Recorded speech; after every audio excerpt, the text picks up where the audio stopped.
Good evening.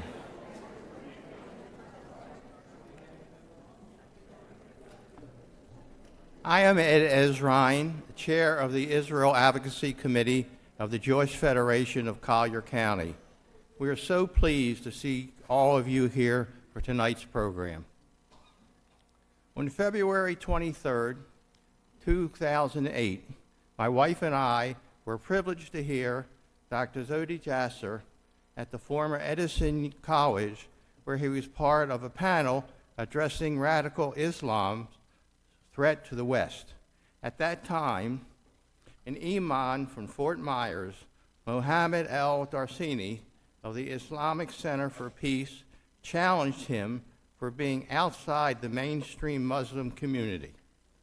In Dr. Jasser's words, the subsequent debate highlighted the great chasm between the corruption of Islamist apologetics and the struggle to renew the moral truth of spiritual Islam separated from Islamic demagoguery. Dr. Jasser is an American and a Muslim. He is a Navy veteran and a physician. From our flyer, you know that he founded the nonprofit organization American Islamic Forum for Democracy in order to organize American Muslims against political Islam, which is the root cause of jihadist terror. He leads youth programs against Islamists and recently helped to co-found the Muslim Reform Movement, urging deep reforms within the House of Islam. We are able to bring you this program because of the generosity of our sponsors, Temple Shalom, Christian Rights and Freedom Institute of St. Catherine Greek Orthodox Church, St. John the Evangelist Catholic Church, Patricia Atkins, and Beth Tikva. And nothing would be possible without the help and support of the Jewish Federation of Collier County, and particularly Renee Bialik, the Community Program Coordinator. We are honored and proud to again welcome Dr. Jasser to Naples.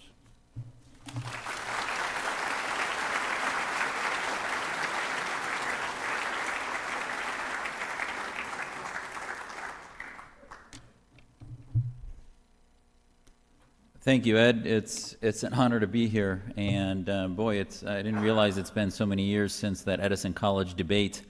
But there is no higher honor than being invited into your sanctuary. I want to thank the Rabbi, the Jewish Federation, and all of the sponsoring organizations for inviting me, for your faith, your friendship, and your trust in listening to our message that I bring to you. I know there's been a lot of change since I've been here, and really there's no more validation to our work than to see that years go by. Obviously, I would wish we've made more progress, but I do look, and as a physician, been trained to look at the cup as being half full. I'm an eternal optimist, to the chagrin sometimes of my family that wishes sometimes I'd be a little more pessimistic and give up on things. But I do believe that the time has shown that our mission, like you read from 2008, has been proven to be the right one. Because if we were wrong, I think they would have destroyed what we're trying to do a long time ago. In our time together today, what I want to do is shed some light for you. A lot has changed, obviously, since 2011. And we are seeing a lot, not only politically change in the landscape, but in the past few days, I have to start by saying, you know, the Jewish community especially has always been on the forefront of the attacks of, be it bigotry, xenophobia, whatever the minorities that are being attacked. The Jewish community silently and yet behind the scenes is always at the front of those attacks. So I'm here as a Muslim, as an American, to tell you that we stand with you. We share with you the struggle for equality, and that we will work ceaselessly to fight anti-Semitism. And you know, I think that there is, you know, the new anti-Semitism is obviously the demonization of the State of Israel, and there is no greater education to the battle that the world finds than understanding what Israel has been fighting in radical Islam, Hamas, the Muslim Brotherhood, and the Islamist movement. And I think that the education that Israel has provided the world and its ability to stay strong and free and democratic, surrounded by governments that are ruthless, tyrannical, and especially within the Palestinian community, within it, this theocratic movement that demonizes the Jewish community, that is simply an offshoot of the Muslim Brotherhood, I think has a lot for the rest of us to learn. And, you know, I'm reminded last week or 2 weeks ago, there were these, what some of us have called agitation propaganda rallies that have been happening across the country, trying to, I think, misrepresent some of what this administration, the Trump administration, has been trying to do. And in one of them, Congresswoman Pelosi was whispering into Andre Carson's ear. And you may know Andre Carson, he's one of the 2 Muslim members of Congress. And she was whispering into his ear, "Tell him you're Muslim, tell him you're Muslim." And it was caught as a hot mic incident because it was picked up on the mic. And what more insulting do you want as an American Muslim than for another member of Congress to lean over and insist that you tell everybody which category of identity politic you are going to use to exploit our entire community in a method of saying that this political wing of America stands with you versus the other wing. And it not only minimized Congressman Carson, but it actually shows you that those Muslims and non-Muslims who look at us as one community, as one checkbox of identity politics, are actually the reason we haven't made any progress of significance since 9/11. Is that we look at the world that is 25% Muslim, and we look at them through one lens, because in America it's only 1%, and we use them as an identity politic. And by the way, the left is not the only side that has done that. This is a bipartisan malady. One side says that, well, every Muslim could be a possible terrorist, and the other side says that none are. They're simply peaceful people with a psychiatric problem here or there. And they're both wrong, and I think 95% of America is in the middle. And I think what we learn from this is that the battle is bigger. And John Locke, the father of liberalism, and I bring him up because the reforms that he brought through, you know, a lot of people say, who's the Martin Luther of Islam, or the Rabbi Geiger, the Reform Judaism leader? They say, who are these, who can we pattern the reforms that'll happen in Islam after? And I would tell you, actually, at this stage of where we are in the history of Islam, look more towards Locke and Jefferson. Those folks who crossed the barriers, the boundaries of politics, society, culture, and religion, I think are the ones who are going to bring us into the 21st century within the Muslim community. And John Locke said, and I think it's appropriate to this community to say, he said to the European society, he said, if a Jew does not believe in the New Testament to be the Word of God, he does not thereby alter anything in men's civil rights. Elsewhere in the letter on toleration, Locke said he disparages English laws prohibiting the construction of synagogues and limiting the Jews to private worship. So here was a reformer, the father of modern liberalism, who ended up leading the ideas that led to the Enlightenment, through the Enlightenment, and into revolutions that obviously began the American Revolution. And I think that is where Islam is in its history. And it's amazing that we sit back and we call a ban on 7 countries a Muslim ban, when in fact there's nothing more American than banning and creating an obstacle to theocrats from coming into our country. It's very pro-Muslim and pro-Islam, and I think the problem is all in the messaging. It's not really in what's on paper and in the orders. The problem is what's the messaging that we're getting out, and obviously that needs some work. And I do believe that the world is at that time, and as Thomas Jefferson said, he said, rebellion to tyrants is obedience to God. And I think this is so key to the work that we do, is that we are not going to surrender the example or the stories of the Prophet Muhammad. We will reinterpret them. We will contextualize them in our reform movement. But I do think that as you look for what we're against, we sort of forgot what we're for. We're against terrorism, we're against extremism, and if there's one message I want to bring to you is that ultimately the important message of what we're fighting is what we're for. And our Liberty Project talks about universal human rights.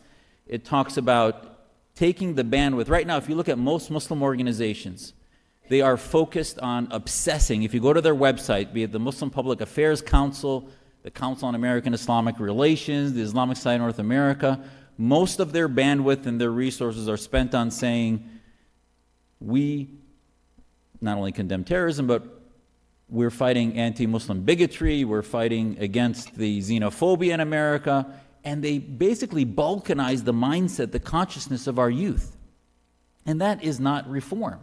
That looks at us as victims rather than creating leaders who can transform society and create new ideas. And this is one of the reasons, the Arab awakening, as much as it's been a vacuum that has allowed even more evil ideas to fill in, was an opportunity. There's a reason that not only has Islam been stuck in the 13th century, but you've had no products worth any creativity coming out of the Middle East, other than in Israel. Out of any Arab majority, Muslim majority country, you've seen no 21st century products coming out technologically, scientifically, etc. Why? Because their governments are tyrannies. And you cannot reform the ideas that are the underbelly of radical Islam in tyrannies. And this is why we can't give Muslims in America a pass. Because the 4 or 5 million Muslims that live here have a gift from God of freedom that they don't have in their countries back home where their families came from. And in our Liberty Project, we tell our Muslim kids that they are Americans who happen to be Muslim, not Muslims who demand to be American. And that might seem like a little, it is a big difference in identity. And I'm going to talk to you a little bit about identity. And as I started with the identity politic issue, but the bottom line is that do they identify as Americans who belong to a social contract where everyone has equal access to God and they just all happen to be Muslim? Or do they believe they're here as Muslims and they demand to have their right because they're Muslim, and that collectivizes them as a political group, which actually then is rocket fuel for the Islamist movement and political Islam? I think that ultimately, for those of you who don't know the way Homeland Security operates, and I'm sure it's been hard to figure that out in the last 8 years, their center of axis has been CVE, Countering Violent Extremism. You hear that over and over. The White House had a large summit called CVE Summit, in which they brought in the foreign ministers of 60 countries, most of whom were Muslim majority. And they asked them, how do we fight violent extremism? And in that battle against violent extremism, they said, we are allies with the Saudis, with the Qataris, with the Pakistanis, in fighting Al-Qaeda and fighting ISIS. And they said, how do we fight against violent extremists? And oh, by the way, the chief excommunicator of Islam, President Obama, said, well, ISIS is not Islamic. But, the Saudis are Islamic. The Islamic Republic of Iran is Islamic. The Islamic Republic of Pakistan, which might be secular on the books, but arrests and kills and tortures people for violating blasphemy laws, apostasy laws every day in Pakistan. So to say it's not an Islamic republic is absurd. So those countries can represent my faith, even though they're cauldrons of evil theocracy from their governments, and yet we get offended if ISIS somehow calls themselves Islamic. So we need to shift towards countering violent Islamism. President Trump has talked about in the campaign of having a commission against radical Islam. I think there would be no better step than to have an independent non-governmental commission look at how we can begin, just as in the Cold War. We had the Manhattan Project, we had commissions that began, the Committee for the Present Danger, a number of think tanks that came out of the Cold War came out of public-private partnerships to develop an understanding of what the ideology, the global ideology we were fighting. And right now, 15 years after 9/11, we are still operating under the premise that as long as they're anti-Al-Qaeda and anti-ISIS, that they must be on our side. And that is absurd. It'd be like saying in the Cold War that the Italian Communist Party, the Cuban Communists, the South American Communists, the Chinese Communists, since they were not Soviets and behind the Iron Curtain, that they must be our allies and we will work with them against the Soviets. And that's absurd. They drink from the same trough of communism. And yet today, Most Americans can't even really fathom why the Saudis aren't our allies, because, oh, they are working with us. Meanwhile, if you look at the translations of the Quran that we are working to reform, the interpretations, they're all coming from these governments that claim that they're working against violent extremists. So when you say why won't, it's not just President Obama that didn't want to use violent extremists or Islamists as the name. This is a major global problem. We are going to get pushback from every Islamic government if we start calling it countering violent Islamism, which is what we should. Because I hope that our constituency is the people of those countries, not their governments, if they're not democracies, and they're not democracies. If they're democracies, then the government represents the people, and those governments don't represent their people. And I think if you look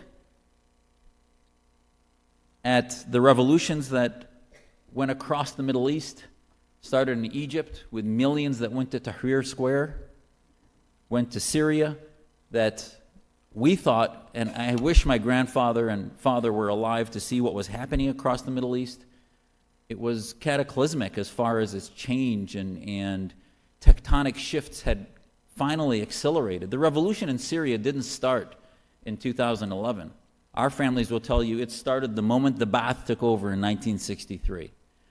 There were thousands upon thousands tortured, slaughtered, killed in prisons across Syria with little spikes every few years that we just didn't pay attention to because of the Cold War. But then after the wall fell, we started to pay a little more attention.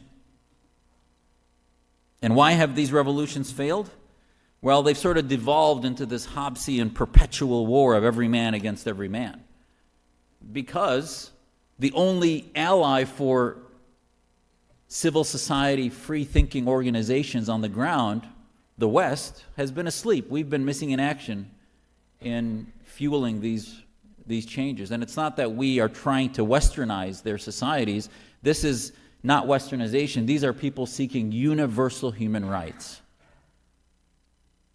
And unfortunately, we've sort of abandoned them. And this is very different than Iraq.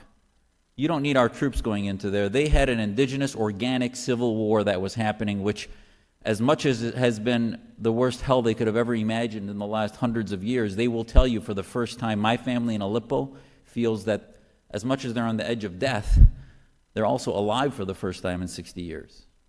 Because they have life that they're fighting for to be human and no longer prisoners or slaves to a government. And if you think that radical Islam is going to go away without these revolutions, it won't.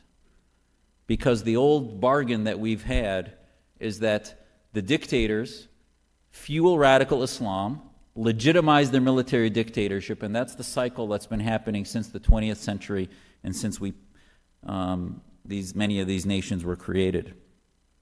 And ultimately, in the Middle East, we're finding that they're good at protesting, but pretty poor at creating democracies and representative government. And that's a natural evolution after you have 2 generations of dictatorship. Remember, as Reagan said, you only need 1 generation to lose your freedom. 2 generations in which not only is that freedom lost, but you've lost the underbelly of a society that needs to be moral, just, and religious.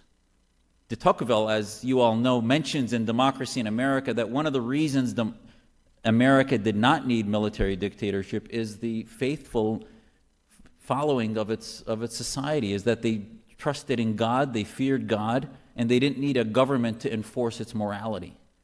This is why I do think we need to thread the needle. If we say Islam is the problem, we're going to deprive Muslims of that Lockean need that they have to stay close to God, to be honest and not corrupt, and to shed corruption.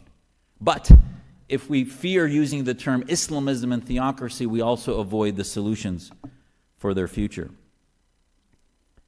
And I think ultimately in Aleppo, we finally woke up, maybe except Gary Johnson, but we finally woke up to what was happening in not only in Aleppo, but in all of Syria, where you had a genocide sandwich. I mean, I was proud of our Congress, and I sat on the U.S. Commission on Religious Freedom till May. I termed out last May, but we were for long trying to get the Congress and especially Secretary Kerry and the woman who wrote the book on genocide, Samantha Power, to wake up to the genocide happening in Syria. And they finally did when Congress passed a resolution asking them to. But they woke up to the genocide that ISIS was doing against the Yazidis, the minorities in Syria and in Iraq.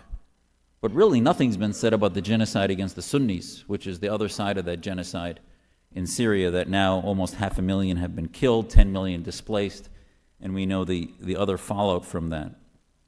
You know, my personal story is the son of Syrian immigrants from Aleppo. My grandfather was a businessman and then started a newspaper in Aleppo and was part of the People's Party in 1947 and 48 when the French pulled out. And for a little short time they flirted with democracy. But the reason Syrian democracy failed in 52 and 53 was that there were military coups. There were 20 presidents in Syria between 1952 and 1963. 20 bloodless coups, one after the other. And my grandfather said this is why he encouraged my dad to come to America, was a country that's military takes orders from the civilian government, that is separated in its powers, is as much as possible insulated from the type of military coups that we see happening not only in Syria, but Egypt and across the Middle East. And at the end of the day, my grandfather was in and out of house arrest in Aleppo. Then my father and mother escaped into Beirut and came to the United States and awaited legal acceptance as political asylum in 1967. And I can tell you that that narrative is part of what made me the way I am. So yes, I think we should pause immigration. I do believe that we need to vet those who are like my family that came here for political reasons, for freedom and liberty. But we should not just open the floodgates to everyone. That includes 20 to 30% of those coming who believe in the Islamic State, who believe and have sympathies for ISIS. That is a suicide pact. That is national fratricide. And I will tell you, there is nothing, and as much as I get pushback from my Syrian friends and family, I tell them, listen, if you want America to embrace our families coming here, don't allow those to come in who are going to give refugees a bad name. Because if you want them to embrace those who come in for freedom, make sure the percentage of those who don't like this country and hate it is almost zero. Because that's, in the end, good for our community also. And I think, obviously, our country has done very little. I don't expect to have us send troops into the Middle East, into Syria again. I think that time has passed, especially with organic revolutions. But a very important point is that we let those vacuums get filled by Saudi Arabia, Turkey, and Qatar. We let the vacuum that was on the Sunni side. On the Shia side, we let it get filled by Russia, Iran, and Hezbollah. So Syria is no longer a civil war that we should stay out of. For those like Rand Paul and others who say, oh, this is their problem, we are not the world's police, I tell them, you have other regional forces that are using Syria as a proxy war. And if you really believe in freedom and liberty, those folks are getting decimated. One of the reasons it's turned into this kill every man for himself in Syria is the first 2 to 3 years, it was a genuine diverse revolution. And it devolved because the other side, the Assad minority, had Hezbollah, had Russian arms and weapons and money and Iranian support, while the other side was being radicalized by Qatar and Saudi Arabia and Turkey. So the secular liberals, we formed a Syrian Democratic Coalition that was marginalized in Turkey's talks and basically became dysfunctional. And now Syria is devolved. But I do think ultimately, in the end, Assad will be defeated, because every time in humanity, revolutions, be it in Europe, wherever you want in history, eventually free-thinking people will shed their dictatorships. Now, how many people will Assad take with him? He might take half the population of Syria with him. But I do believe that the solution, this old 20th century paradigm that the enemy of our enemy is our friend, and somehow Assad stabilizes or at least protects the Christians in Syria or others, that is a facade and the biggest lie in humanity. There is no way a man whose paycheck and theological backdrop being Iran is good for the Christian community in Syria. That just does not make any sense. You know, it's interesting. We have to deal now with the millions that came into Europe. We have to deal with this refugee problem, and what do we do? The solution has to come from better vetting, better engagement of our immigrant communities. And, you know, during the campaign, President Trump's son said, well, it's like a bucket of Skittles. If you knew a few of them were poisonous, would you eat any of them? And I know at the time I did react a little bit viscerally about it, and I still think that was an inappropriate analogy. I then started my Twitter hashtag became Son of Skittles, and I was actually giving testimony to Congress in which this meme was put through Congress through the internet. I think it served a point. I do believe, obviously, that we should vet much better, and that, yes, we want to be careful with who we're allowing in. But if we change the message and ban all Muslims or make that verbiage loose and confuse America with who we're blocking from coming and who we're not, that narrative is the actual nuclear weapon of defeating Islamism, which is that a country that accepts immigrants that want to be free against theocracy. That message is not a small message. It is the reform message that will defeat the radicals. So at the end of the day, the question for all of us is, who is Islam? Is it the militants, Al-Qaeda's, ISIS, Baghdadi's Islam, or is it the Islam of peace and spirituality and humanity? I do think we've made progress. I think if you look at, and I know some of you have seen me on Fox and mentioned it, and thank you for giving me an opportunity to talk to you for longer than 20-second periods of reply. And I will tell you that I think we've made a lot of success from where I sit. Because if you look at when I first started doing national media in 2006 and 2007, we went from thinking that Islam was the problem, or Islam has nothing to do with it, to saying that, well, maybe Islam has a problem. And that is huge progress. And that was even with an administration that was completely in denial and enabling the militant movements, political Islam around the world. Now we have an administration at least that is going to engage reformers and not give the Muslim Brotherhood allies an ear and positions in government that will prevent and block the reform that we need to have. So we've changed the narrative, and I think from the times I was in the Navy, this is an insignia at Bethesda Naval Hospital. I think it's still there. I worked with the rabbi and the priest there to add a crescent to that and show that Islam as an Abrahamic faith has a position within the clergy of the military. But I do think that, and I put this here because it is important to remember that I think ground zero for this battle is our military.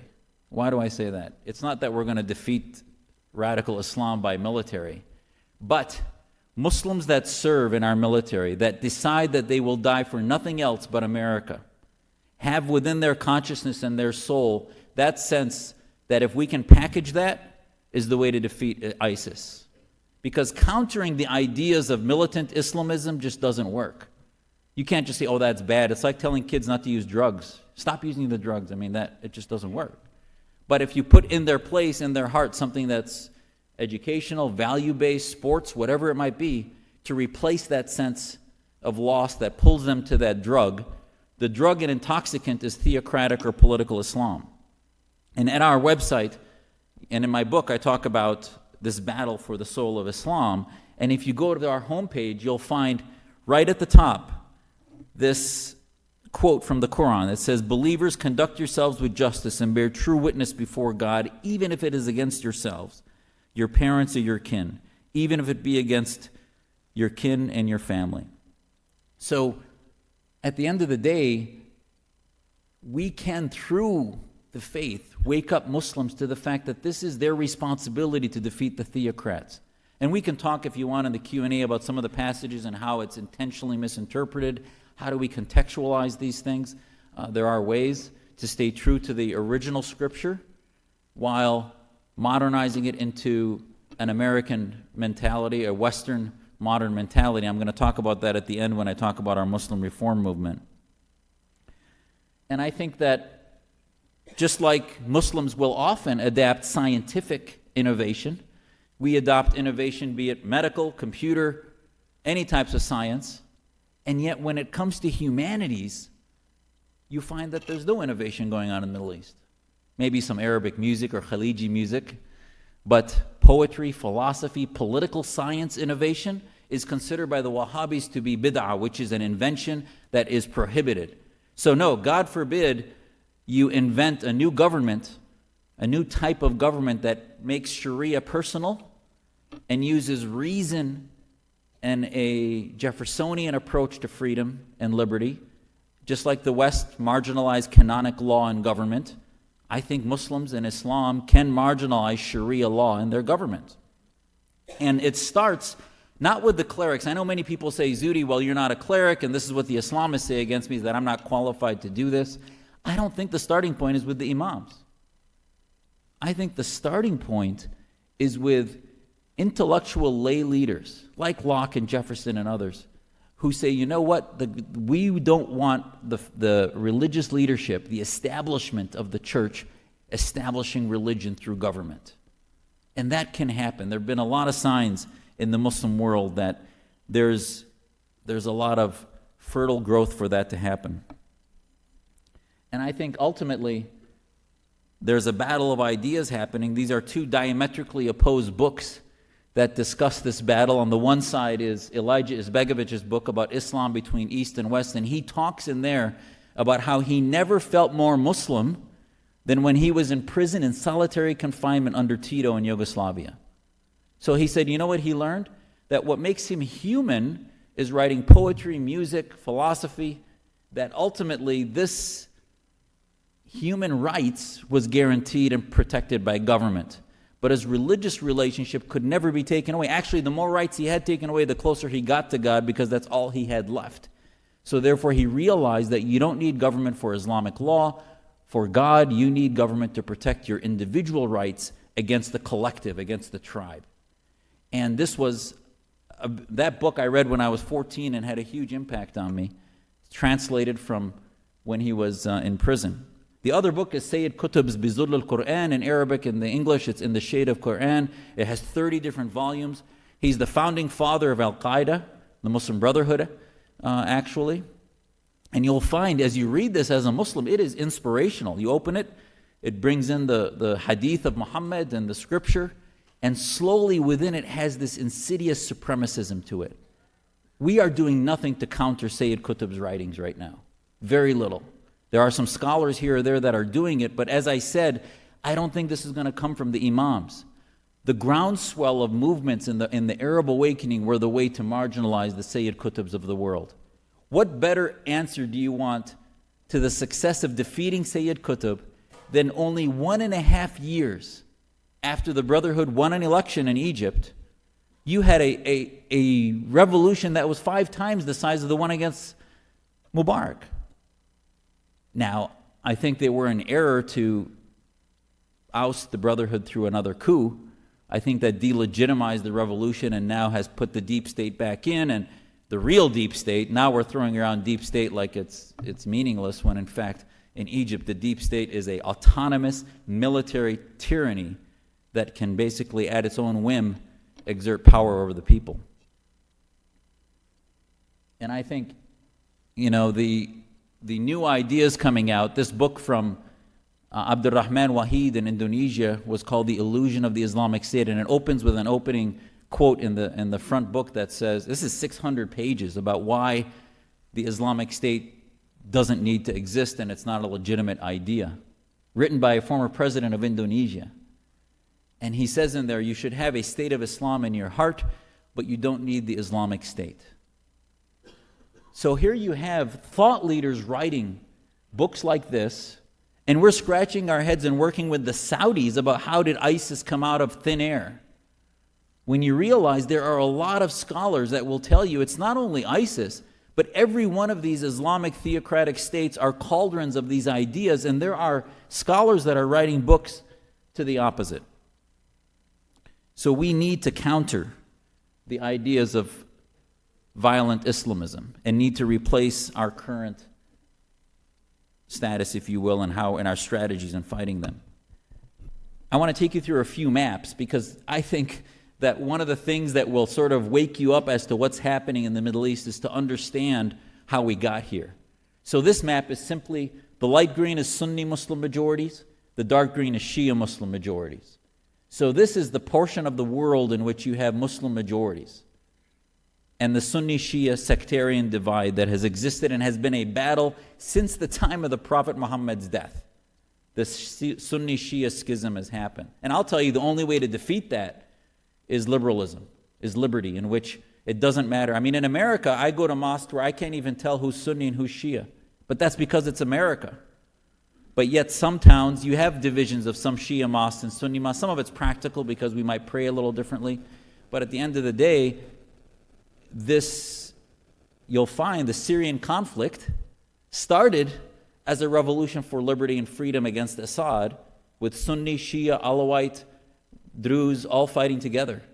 And within 2 years, Assad and Iran, through its mechanism of using that sectarian divide, degenerated the conflict intentionally into a sectarian divide of Sunni versus Shia. And that's exactly where they are now. And then we see that in Sykes-Picot, we began after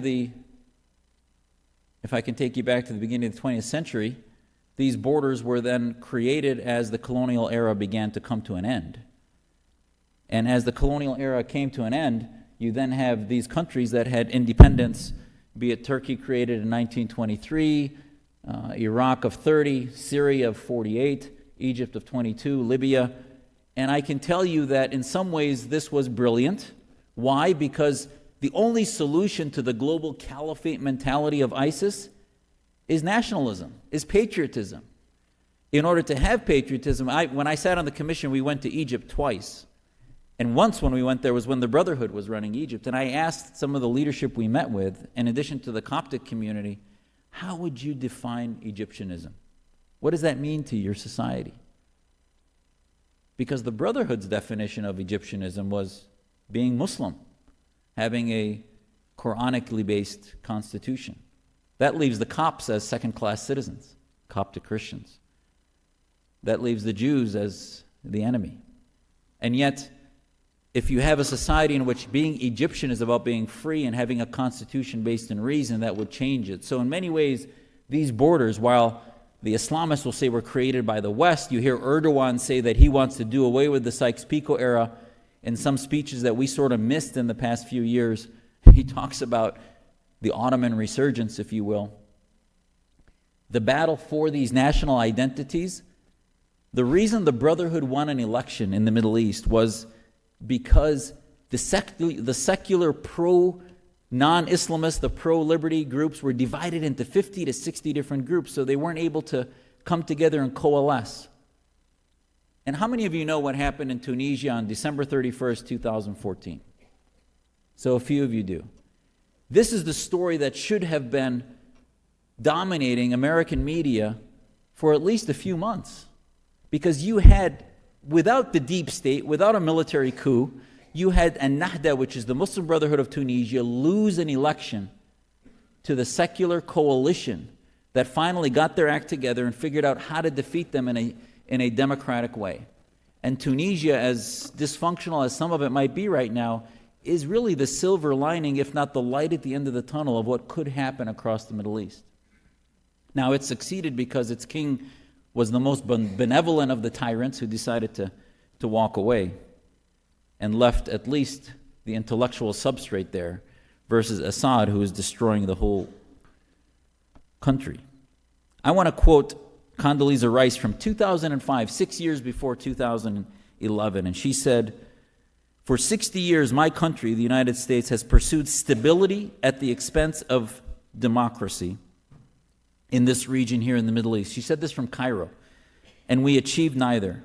Now we're taking a different course. We're supporting democratic aspirations of all people. There are those who say that democracy leads to chaos or terror. In fact, the opposite is true. Freedom and democracy are the only ideas powerful enough to overcome hatred, division, and violence. For people of diverse races and religions, the inclusive nature of democracy can lift the fear of difference that some believe is a license to kill. And then she goes on and says, these impatient patriots on the ground, our real allies, can be found in Baghdad, Beirut, Riyadh, and Ramallah, in Amman and Tehran, and right here in Cairo. So here, this is 6 years before anyone had any idea there was going to be an Arab awakening. We actually had a Secretary of State that was saying this on the ground in Cairo. And I think this is so true in that we had this weird bargain where we were working with dictators, and we're still almost reverting back to it now, and that's one of my fears with the current administration, especially as we sort of find ourselves getting closer to the orbit of what Russia's mission is in the Middle East. And we can talk about that also in the Q&A.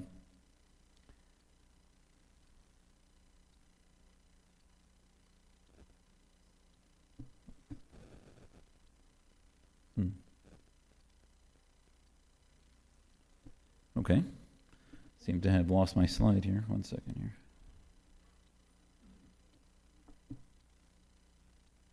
So these are the states that have Islam as a state religion.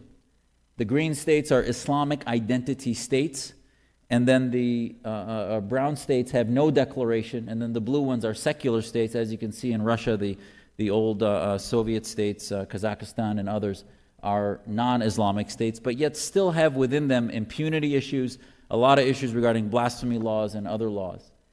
Now let's fast forward in the last few minutes here about how do we fight terrorism. Since 9/11, we've obviously not had a clear strategy.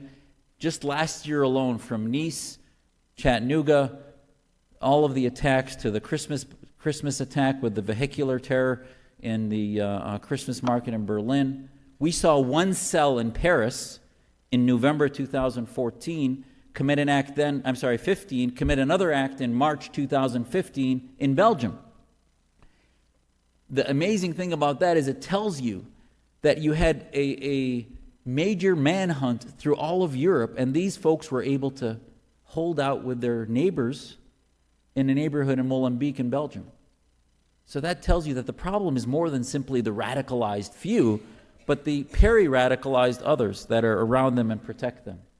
We have basically a whack-a-mole program. Our whack-a-mole program is not only the terror individuals that our Homeland Security is looking for on the internet, in the prisons that come out, etc., but our global whack-a-mole program from country to country, from Afghanistan to Saudi Arabia to Iran to Egypt. So we're trying to figure out where the next crisis is going to be without a long-term vision about how to get there and how to get to security. We need to shed this vision that somehow the Middle East is one of two choices. There is a third pathway in the Middle East. It may not be obvious. I couldn't tell you which groups are in that third pathway because both of these fascist entities, be it the theocrats or the dictators, the military dictators, are trying to decimate that third pathway. And if America doesn't wake up and the West doesn't wake up to trying to have a long-term strategy to helping the liberal path, we're not going to find it. Islamism is the core idea that we're trying to fight. It's political Islam. It's the Muslim Brotherhood. There's a lot of talk lately about should we identify the Muslim Brotherhood as a terror group. I think the Egyptian Muslim Brotherhood is definitely a terror group. I mean, look at their motto. Allah is our guide, the Prophet is our way, the Quran is our law, jihad is our way, dying for the cause of Allah is the highest hope. That is a militant call to prayer if I ever heard one. And any group with that kind of motto is a terror group. Now, should you call the Global Brotherhood a terror group? No, I don't think so. I think we need to do it nation to nation, because if you do it globally, you're going to end up doing what the Saudis and others do, which is push them underground, prevent the reforms necessary, and actually fuel their radicalization. And, you know, the offices of the Brotherhood in London, I've not seen them directly, openly, recently condone terrorism, so we have to be careful. Just like we allow the Nazi Party and Communist Party to exist in America because we can monitor them better, I think similarly, and also because of our First Amendment, thankfully, we, as long as they're not preaching imminent violence, they have protected speech. Because remember, protected speech cuts both ways. In Canada, I just did a podcast last week about M105. The Islamists are trying to protect any criticism of Islam. So they will cut that both ways if we try to say that they are preaching anti-Americanism and sedition, they will also say, well, then prohibit any speech against Islam, etc., that would suffocate reformers and actually put into place blasphemy laws in America and in the West.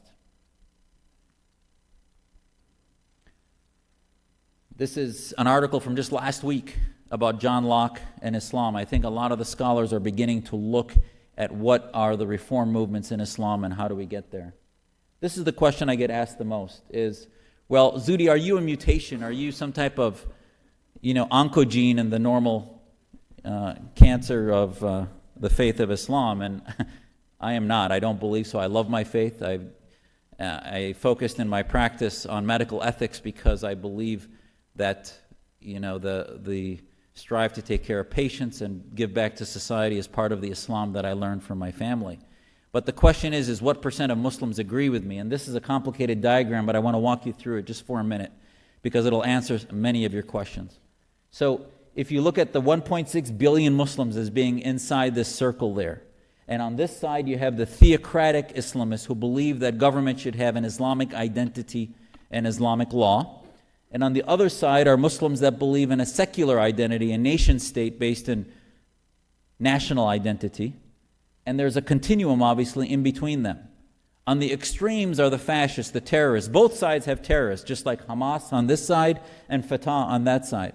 Fatah is also a terror organization that will use terrorism to achieve its ends against Israel, even though they're not Islamists. They're secular terrorists. And we see this with Assad, Saddam Hussein, the Ba'ath, NDP in Egypt. They're secular terrorists. In between are the non-violent. So the real battle, the conveyor belt towards radicalization, is within each of these communities. And in the middle, I believe, is freedom and liberty, liberal type thinking Muslims that are non-violent. And this green line right here is where the main battle is. I can't de-radicalize militants. But what we can do is through our Liberty Project and our reform movement, work on this movement of Muslims from the belief in the national identity based in Egyptianism, Syrianism, whatever that means, versus Islamism, which is a global movement that doesn't believe in national boundaries, that believes in a caliphate. So 30 to 40% of Muslims, elections have shown this in Egypt and elsewhere, 25% are Islamists, 15% are Salafists, which are the more fundamentalist. They usually get 30 to 40%. The other 60 to 70%, we saw this in Tunisia, we saw it maybe in Libya, but it was very dysfunctional. Those are about the percentages. In Pakistan, Jamaat Islamiyya gets about 30% of the vote typically, and they have come close to winning a number of times, but it's still, those are the distribution. And until we declare the evil empire, the Islamist movements of the world, we're not going to do any impact on radical Islam. And this has been a bipartisan problem of working with oil sheikhs, and as much as President Trump has been a breath of fresh air on naming radical Islam, he also, Trump Dubai just closed a $4 billion deal a week ago. So I have significant concerns about whether the global establishment, he's definitely been anti-domestic establishment, but I have definite concerns about whether the global establishment of petro-Islam, when people say, what are your biggest obstacles to your work? It's the billions from the petro-Islamic world that's funding Georgetown's Muslim Christian Center of Understanding, that's funding all the different endowments that suffocate our work on a daily basis. This is what I call the mafia of the Islamic world, or the 56 Muslim countries that are run by tyrannies. The last thing is these prisoners of conscience. This is where, if you look at Ronald Reagan, one of the things he did almost daily from the White House was get to become common names in America, names like Natan Sharansky, Solzhenitsyn, and other prisoners of conscience who were our real allies in the prisons and on the ground in the Soviet Union.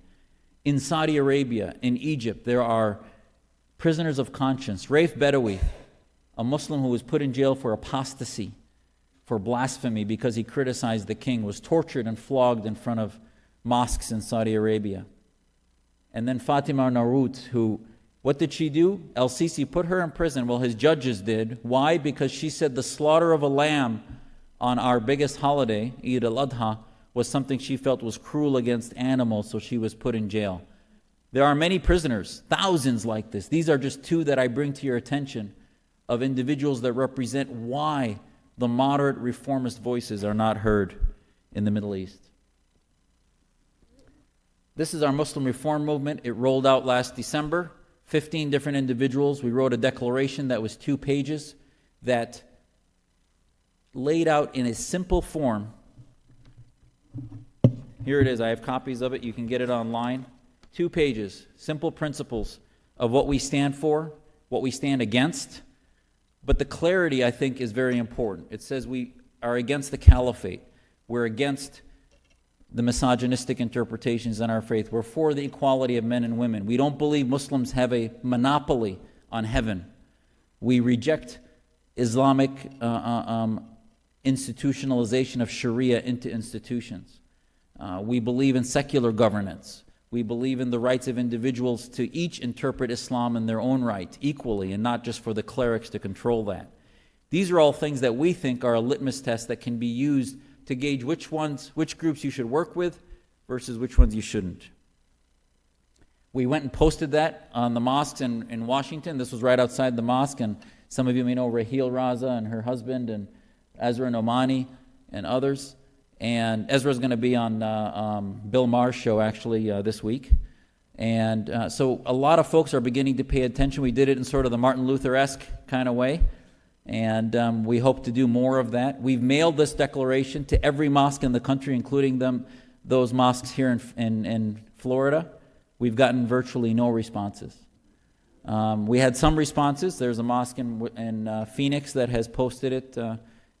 It's near my office. And there are other mosques that have done so. But I think the more telling thing is that there's been no criticism. There's been no blowback that, oh, this is un-Islamic, you violated this and that. There's been no deconstruction of the declaration, even though we have a lot of defenses of it online. I think that tells you that we've hit a nerve. Oops.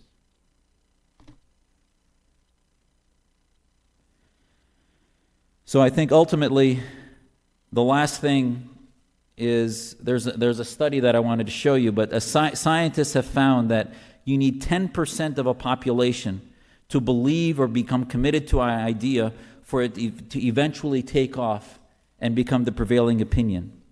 When the number of committed opinion holders is below 10%, there's no visible progress in the spread of those ideas. And we saw that in the Arab Awakening. They rolled this study out in 2013. So for those of you who feel there's no hope or that somehow we're tilting at windmills, I would tell you that it only takes 10% of the population. We've seen this in our own elections, be it through the Tea Party work or others. There is a certain threshold in which you start to get shifts in populations. And it won't take that much for the Muslim reform movement to begin to become that shift. As Jefferson told Adams in 1823, the generation which commences a revolution rarely completes it. Habituated from infancy to passive submission to their kings and their priests, they are not qualified, and that's one of the things I'm told is I'm not qualified, when called on to think and provide for themselves. And their ignorance and their bigotry make them instruments often in the hands of the tribes.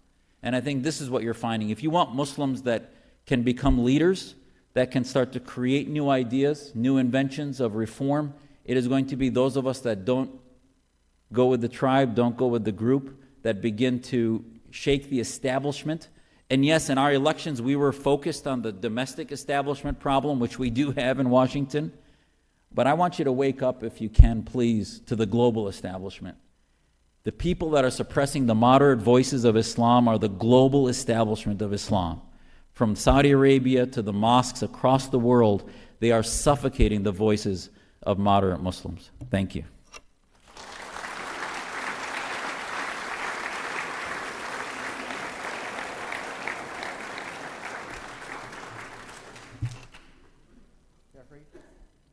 Jeffrey Randall.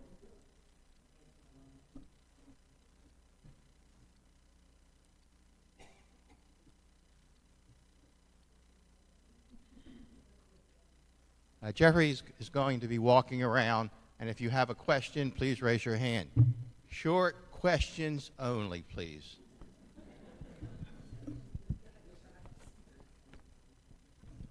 Yes, thank you. I do want to compliment you on your involvement with the Clarion Project and the Third Jihad films, and especially the one that that other woman was involved with the concentric circles.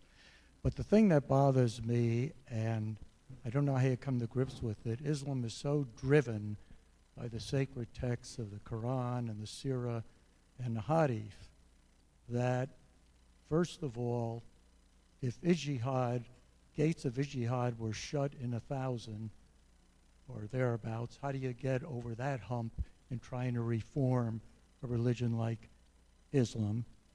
And then secondly, if you remember when, what's his name, the Ben Carson said a Muslim could never become president because he can't subscribe to having, upholding the Constitution, because the top person in the world to a Muslim is Allah, etc. And of course now we have Keith Ellison, who may become head of the Democratic Party. Leaving that aside, how do you, my question is, when you see a Muslim in the future who might be running for president, and he's asked, do you subscribe to everything that's in the Quran, etc., or the Constitution? And he says the Constitution. How will you be sure that he's not practicing taqiyya? So the short answer to your question is, if they believe in our reform movement, I think, our reform movement, for example, says in here that every Muslim has a right to ijtihad. It's not just the domain of the scholars. I do believe that this concept of taqiyya sort of baffles me, because yes, there were taqiyya he's referring to is this perception that somehow in the Islamic doctrine it says it's okay to lie. That came out of actually a period early on when the Shia community were persecuted and being tortured for being Shia, so they pretended to be Sunnis and lied about being Sunni, and that's where the word taqiyya comes from. Now, the only passage in the Quran that even comes close to condoning such a thing is one passage in which God tells a Muslim reading the Quran that I never want you to die for your belief in me, or what comes from your tongue directly about your belief in me. That I've never been taught that that is a permission to lie. It simply means that if some crazed individual is going to behead you for believing in God, it may be smart not to do that, not to say it at that moment. I do believe just as politicians can pander, Muslims can pander. So taqiyya is another term for pandering. And I think that you can tell when Muslims are pandering versus actually saying what they believe. And, I had a great conversation with one of my heroes, who's Dennis Prager, about this. I was on Dennis's show, and we talked about, whether a Muslim should put their hand on the Quran, about Ellison.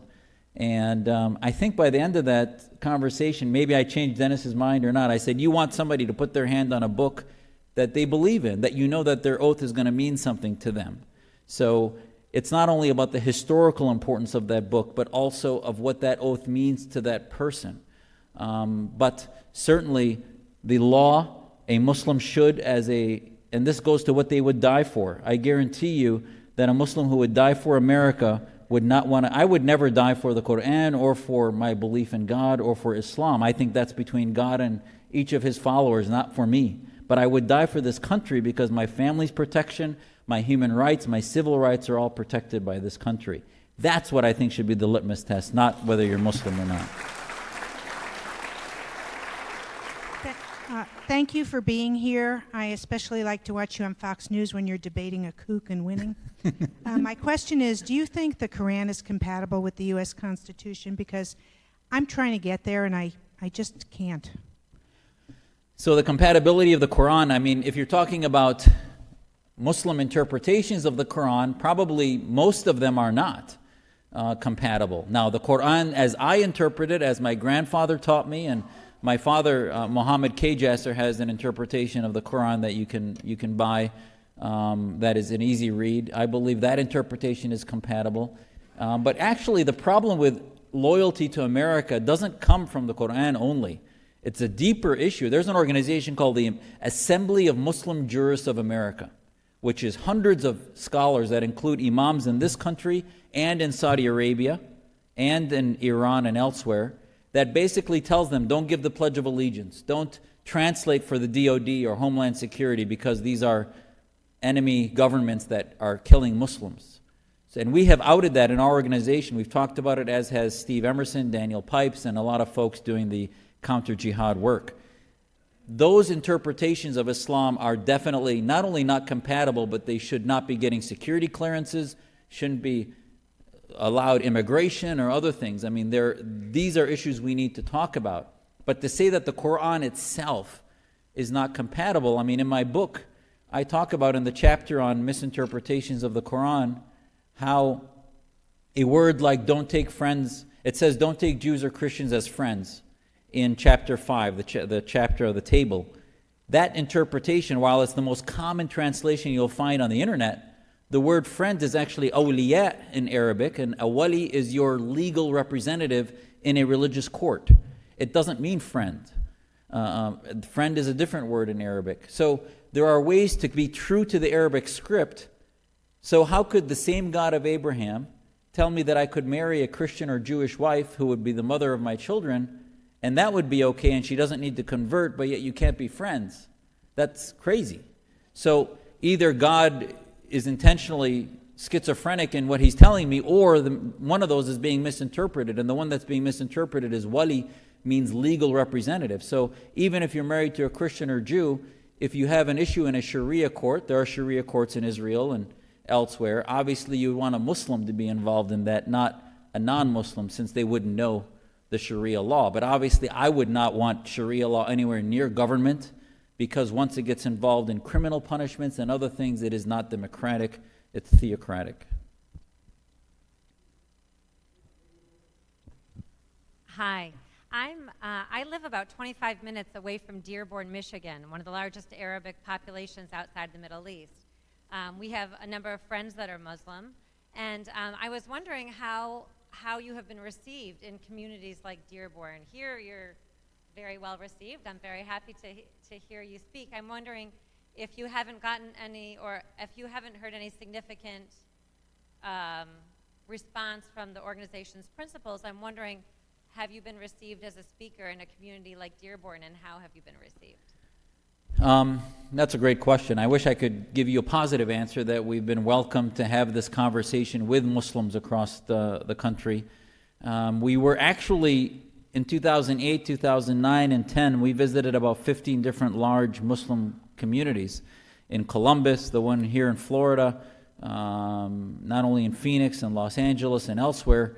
But slowly, what you found is the leadership there realized, I mean, Imam Darsani here locally, talk to his son and ask his son what he felt about my debate with his father, who, he ultimately has become a good friend, his son has.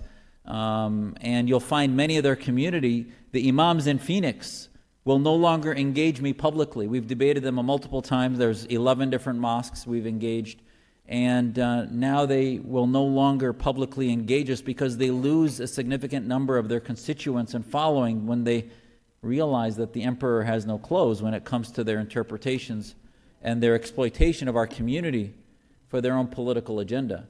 So I've not been invited. We do seek to do that. But I will tell you, if you look at our business plan, whatever that might be for what we're trying to do in our Muslim reform movement, again, I would mirror what Locke and others did, is that it is not in the constituency of the mosques, because those typically are identity Muslims. They're not going to invite me. It's like expecting a capitalist to be invited into a socialist venue. It's just not going to happen.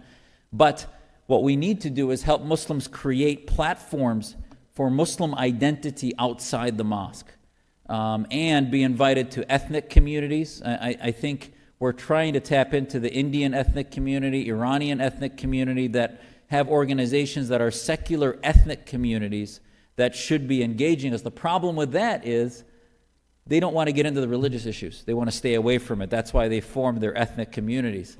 The Syrian community is very similar in that they want to stay away from that in their very diverse organizations. So I think this is where I think it's very good to make them uncomfortable. Because the more uncomfortable they are, the more they're going to get worried that their kids are going to have a hard time with their American, Syrian, and Muslim identities coming together. Once they start figuring out that that's a hard time, the issue gets to legacy. And when these communities start to have concern about the legacy for their kids, then they'll start to help us build platforms. But until then, they're not going to invite us in. Thank you so much for your talk. My question is that if you read the Bible, there are numerous passages that are problematic to our sensibilities today. And one of the things that Judaism has done is have something called midrash, in which rabbinical authorities over time reinterpret those passages in a way that make more sense for today. Do you really think that a secular movement such as yours can engage that kind of reform in Islam without having some theological participation? That's a great question, and there is no doubt that you have to have a grounding in the theology and the interpretations of the Scripture and the authenticity of what we're doing. That's why I spent the time I did telling you about my own Islamic bona fides, my own belief in my faith, and the interpretations of Scripture. I just had a debate against Salam Mariyati from the Muslim Public Affairs Council, probably the Muslim group that was the closest to the Obama administration. And, by the end of that debate, a lot of the folks that initially had demonized our work realized that we're reading from the same Scripture with the same passion for our Scripture that they are. But we just have a very different interpretation, and we have a very different... Be careful also, we found in the debate that they were trying to hijack the term reform. Even Qardawi, Imam Qardawi, who's probably the world's leading Sunni Islamist Brotherhood spiritual leader, Qardawi's 85. He went to Cairo after the Brotherhood took over the government, had demonstrations of millions cheering for him. He has written a book on Islamic reform, but it's Islamism 4.0, about how to have an Islamic democracy, just like Erdogan talks about an Islamic democracy. And it's 3 wolves and a sheep voting on what's for dinner, right? That's Ben Franklin's old definition of Islamic democracy. No, it wasn't Islamic democracy, but basically majoritocracy or mobocracy, which is how Islamists define democracy. So I think ultimately, you'll find that we do need that. Do we have the Islamic credentials to do it?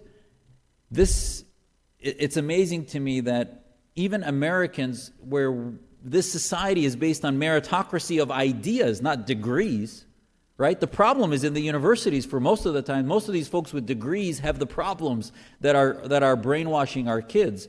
And we find that we want to have a meritocratic debate of ideas. And I think that's where, if you can help us, it's not about whether they have a degree in Islamic history or a PhD in Sharia, but whether we can bring to the table and debate. We engage imams. And it's funny, the imam in Phoenix, we have it on our YouTube channel. You will find he spent the hour and a half I had debating him, attacking me personally, while I was going after the ideas of Sharia and interpretation. And what you talk about midrash in Islam currently, our similar idea to that is the hadith, which is the oral tradition of the Prophet.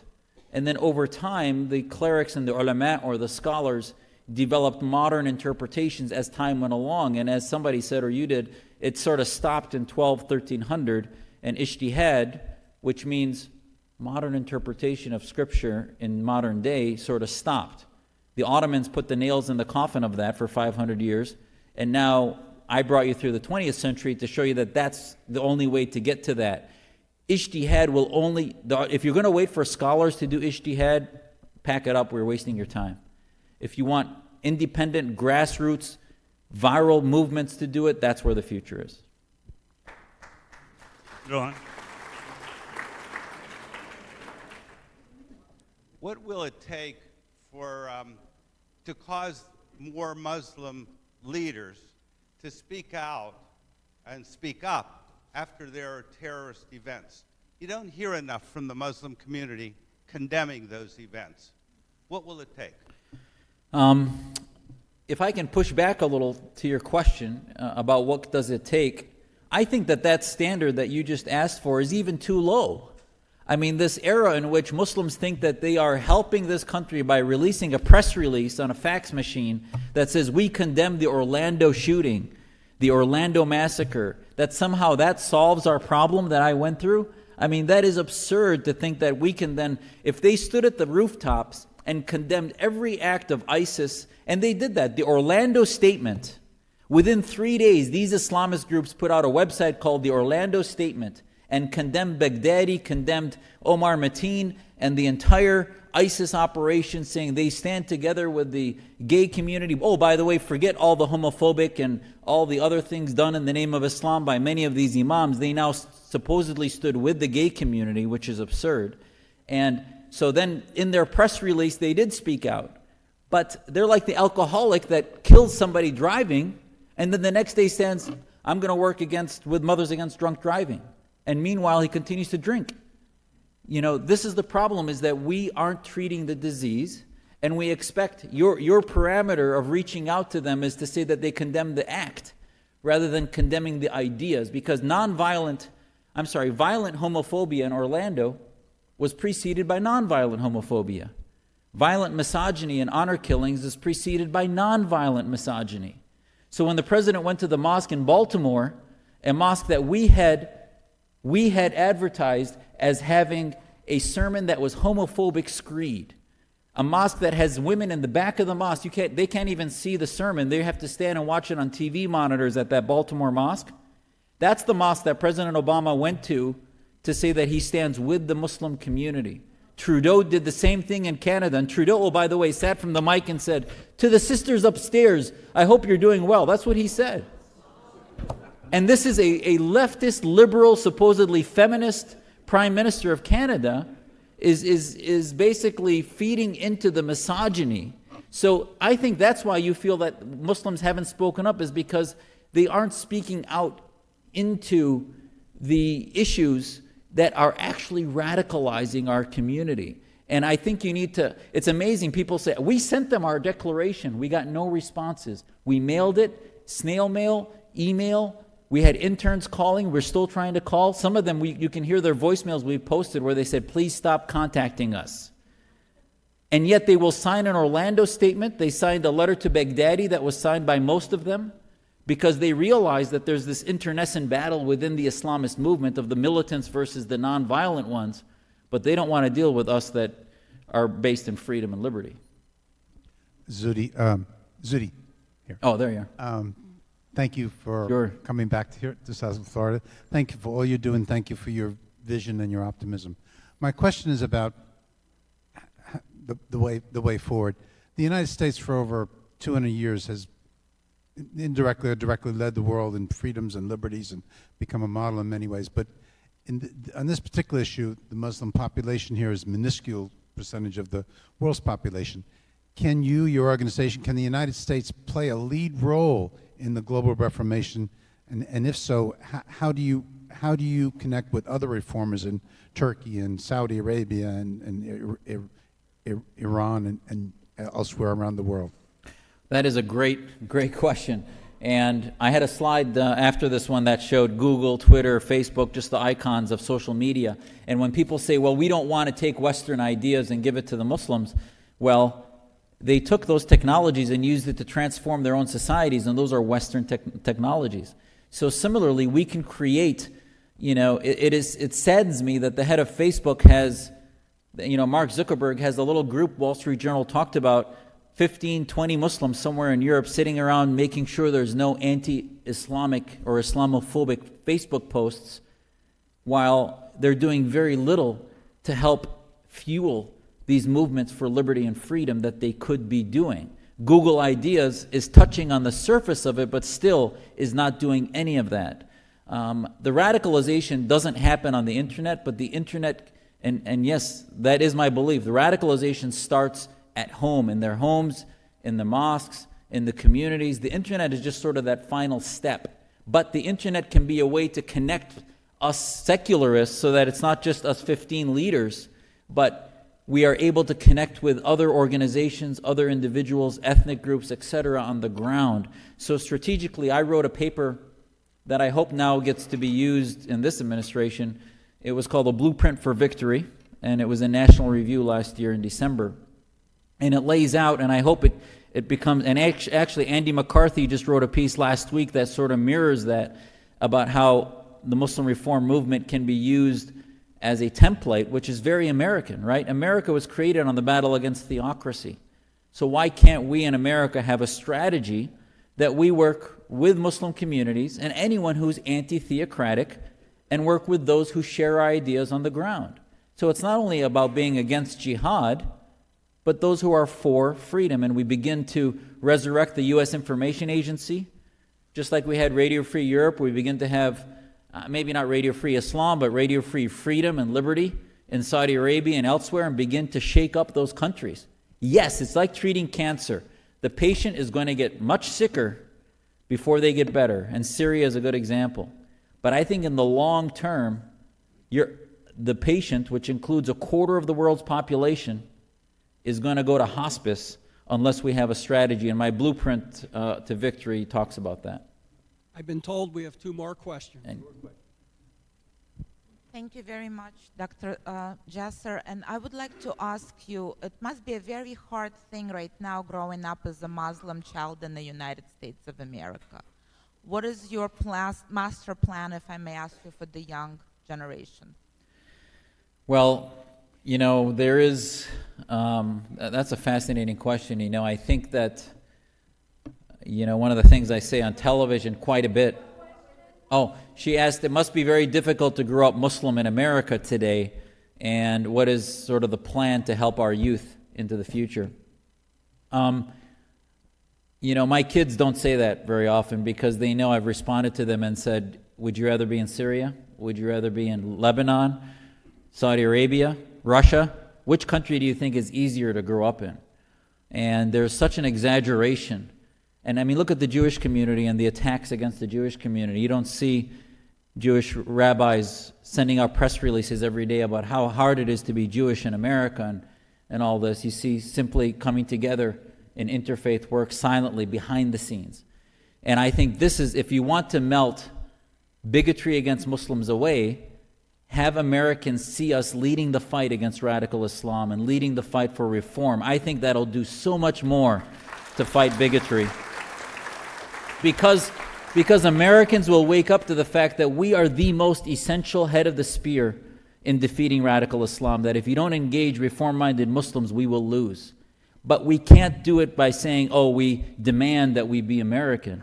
And I think that our kids' identity, I teach my kids that, you know, they are Americans. And our Muslim identity is important for their relationship with God, but it's not a political identity, it's not a cultural identity.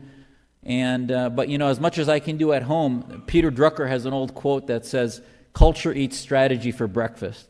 And it's like, as much as we can try to fight these things, and I can tell you what my strategy is, at the end of the day, the division and balkanization of culture into our different identity groups could end up ripping us apart, and we have to be careful to engage that we come together as Americans under the rubric of freedom and liberty and equality to all.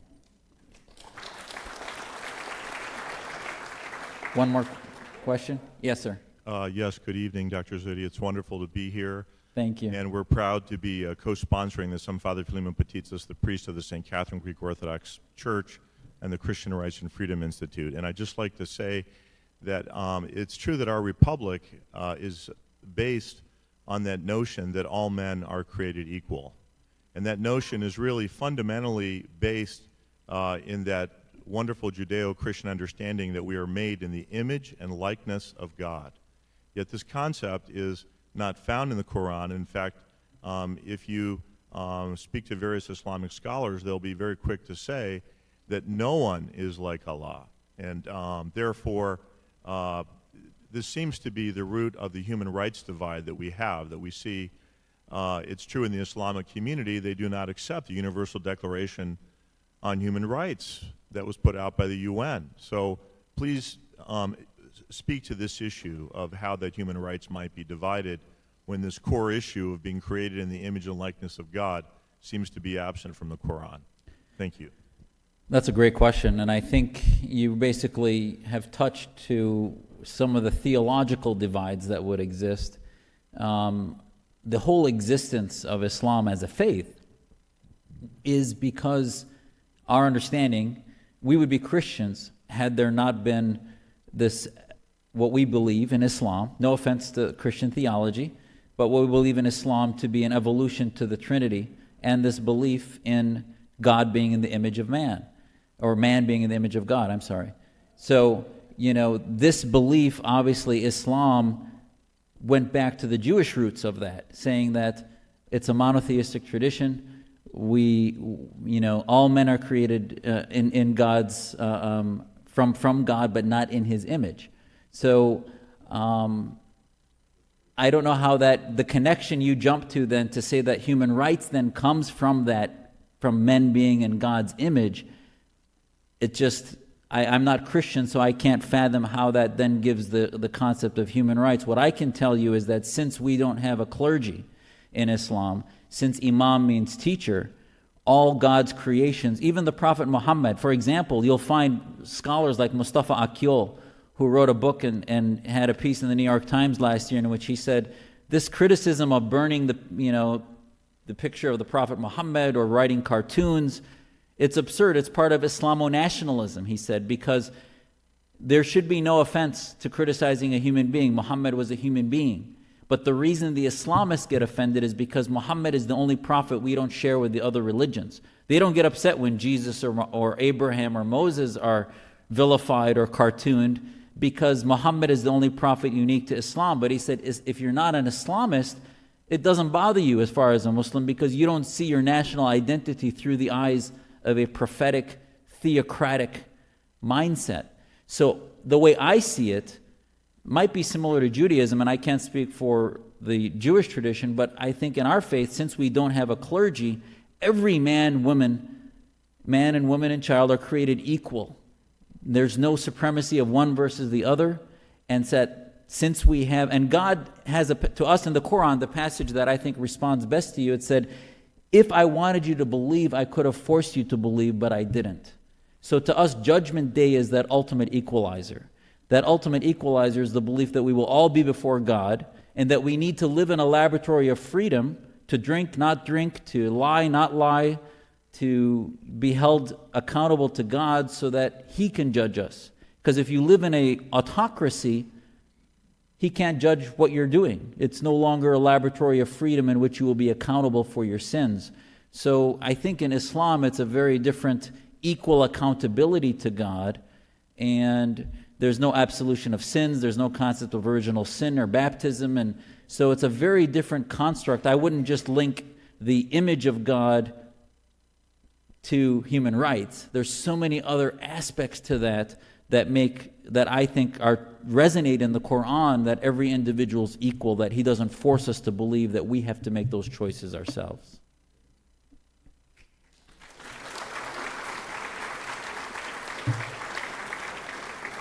Dr. Jasser, thank you for coming and visiting us in paradise. Thank you. And if anybody's interested in purchasing Dr. Jasser's book, he will be happy to sign them out in the lobby. Thank you for coming.